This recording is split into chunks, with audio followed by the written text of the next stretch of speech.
নমস্কার বন্ধুরা, এক্সপ্রেস ফুডে নতুন একটা রেসিপিতে তোমাদেরকে স্বাগতম। আমি আজকে তোমাদের সাথে শেয়ার করব একটা কেক রেসিপি। খুব সবচেয়ে কীভাবে এটা বানানো যায় সেটাই শেয়ার করব।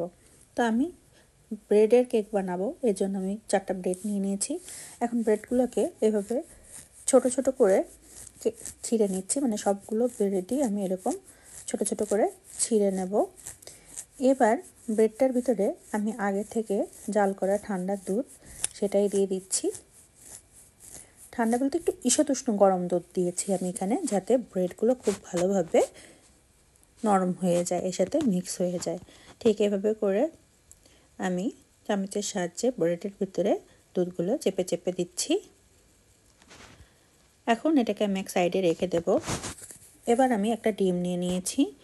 আমি একটা ব্লেন্ডারে ডিম নিয়ে নিয়েছি, আর 1/3 কাপ চিনি নিয়েছি, আর হাফ কাপের মতো আমি তেল নিয়েছি। এটাকে খুব ভালোভাবে মিক্সিতে ঘুরিয়ে নেব। এবার এর ভিতরে যে আগে থেকে ব্রেড আর দুধের মিশ্রণ করে রেখেছিলাম সেটাও এর ভিতরে আমি দিয়ে দেব। দিয়ে এবার এটাকেও খুব ভালোভাবে আমি মিক্সিতে ঘুরিয়ে নেব। এখন আমি একটা পাত্রে এটাকে ঢেলে দিচ্ছি। দেখো বেশ ভালোভাবে কিন্তু ব্লেন্ড হয়ে গিয়েছে। এখন আমি এর ভিতরে অল্প অল্প করে ময়দা দেব, ময়দা বা আটা যেটাই হোক তোমরা দিতে পারো, কারণ ব্যাটারটা একটু পাতলা ছিল, এর জন্য একটু ময়দা দিয়ে এটাকে ব্যাটারটাকে একটু ঘন করে নেব।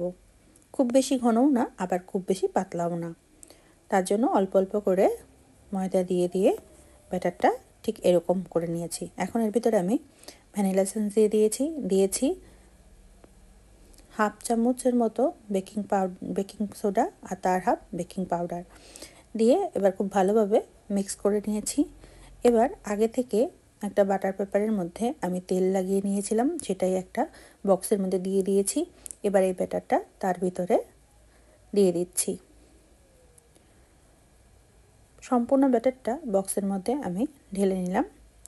এবার এটাকে আমি একটু ট্যাপ করে নেব। এবার এর উপরে আমি কিছু চীনাবাদাম দিয়ে দেব। তোমরা চাইলে দিতেও পারো বা নাও দিতে পারো, বা অন্য কোনো নাটসও তোমরা এখানে দিতে পারো।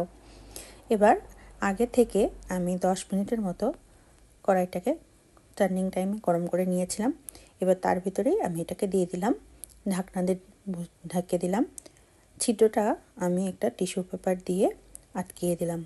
এবার আমি এটাকে ঘন্টাখানিকের মতো কুক করে নিয়েছি। ঘন্টাখানিক পরে যখন এটা খুলেছি, দেখো এটা কিন্তু মোটামুটি হয়ে গিয়েছে।